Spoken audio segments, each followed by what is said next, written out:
Good morning mga Bex and welcome again sa aking A Day in My Life mini vlog. At dahil day off na naman, ito ang kaganapan sa aking maghapon. Kakatapos ko lang magkape o mag-almusal dyan, kaya naman mag-i-start na ako maglinis. Buti na lang maliit lang tong pwesto namin, kaya naman maliit lang din yung lilinisin ko. Nakatira kaming mag-asawa sa isang maliit na partition pero sakto lang para sa aming dalawa. So kung mapapansin ninyo medyo nakayuko ako dyan kasi yung ibabaw doon kami natutulog. Dyan sa ilalim parang tambayan lang namin yan o parang sala.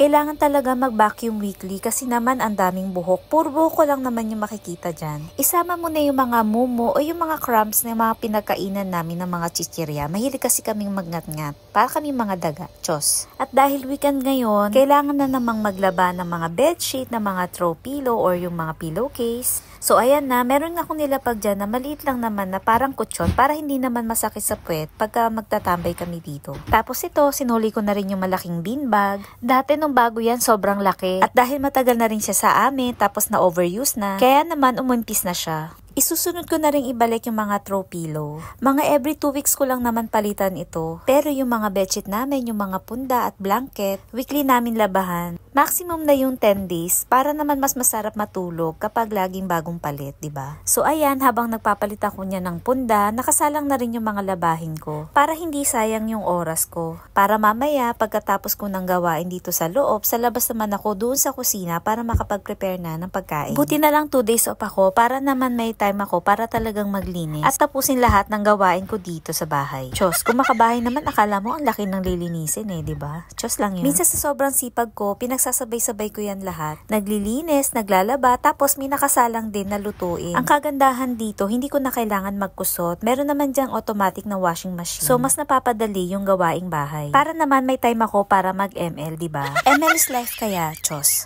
So, ito na, pagkatapos ko maglinis sa loob, ito, kukunin ko naman na yung labahan, tapos isasampay ko na. Ganito lang naman ang kaganapan tuwing day off ko. Hindi naman kami mahilig lumabas. At dahil na rin nasa trabaho yung asawa ko, dahil magkaiba kami ng day off, kaya sa ibang araw na lang kami magdi-date. Diyos. Yun lang mga Bex, salamat sa panunood.